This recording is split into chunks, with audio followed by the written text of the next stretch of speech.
Homeschool How2, a homeschool teacher's aid. Do your homework first. Go through the legal channels. Know the laws. Make friends with the local school.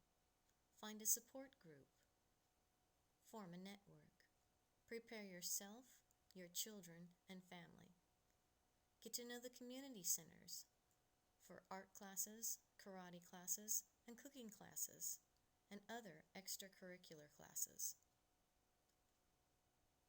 Learn a study hall and the library hours and services available to you. Design an area for teaching and studying. In your home, make the space conducive to learning with proper seating, lighting, and privacy. Design your school area for success. It doesn't need to be formal. A cleared-off kitchen table with distractions removed can work just fine. Which style of teacher are you? A DIY who creates from scratch, teaches on the fly, uses daily events? An opportunist who seizes the teaching moments?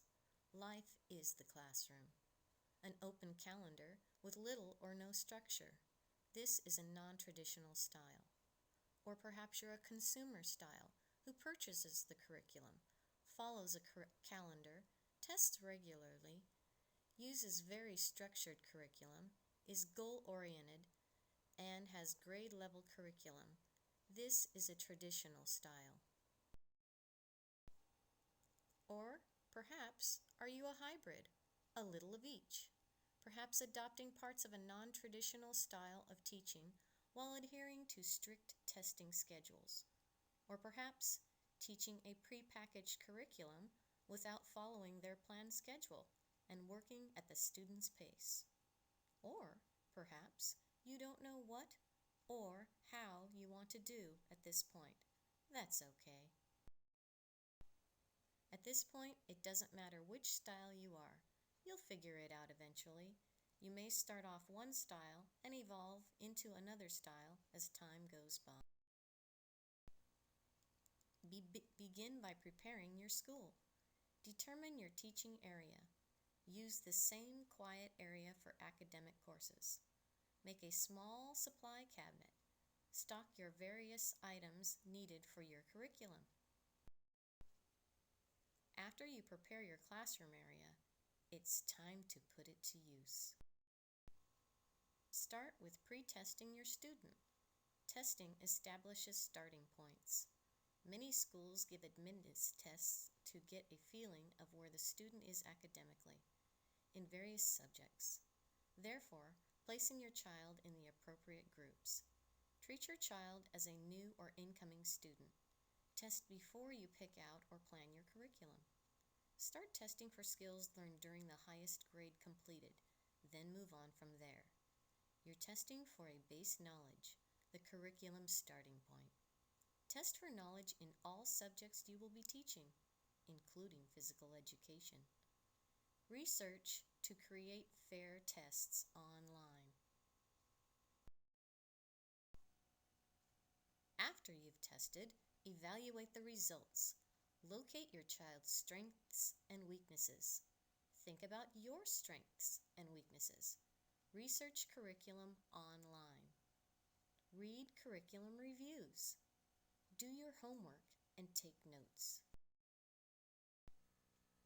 Select and purchase your curriculum. Pick something you love. For do-it-yourselfers, you may want to skip this part if you're teaching without purchased curriculum, and that's okay. As a hint, go online and print a teacher's syllabus for your child's grade level, preferably one in your state and school district. It will serve as a general outline to refer to or to use as a guide. For those of you using prepackaged curriculum or something printed online, research your options. You can pick and choose from different companies or select a prepackaged curriculum with a holistic approach covering all subjects. Some kits include all of the materials and supplies, which makes it convenient during hands-on courses like science. Reserve the right to modify after you start a curriculum. If something isn't working for you, try a new product. Do what's best for you. Plot out your lesson plan book.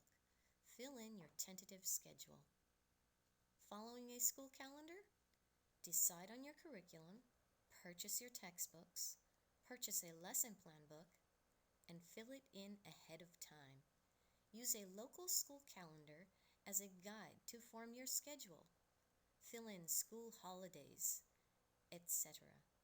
Plot unit tests in your lesson plan book, then weave the lessons in between the test dates, thereby forming your calendar.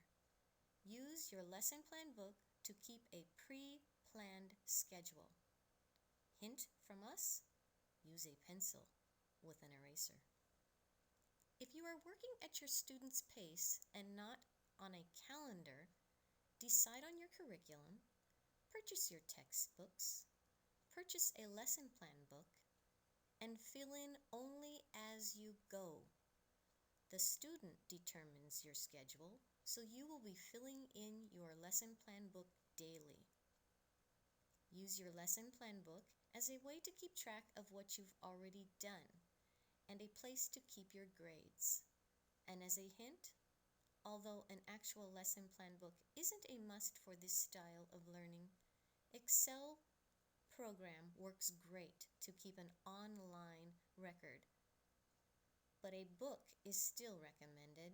It's a good place to keep notes and your grades, etc.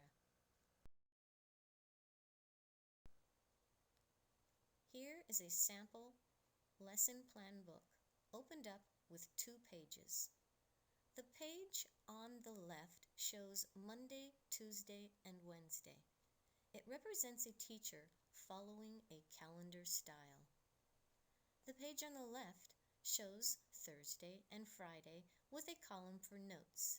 Extra boxes in the margins are used to make notes and to prepare for the next following lesson.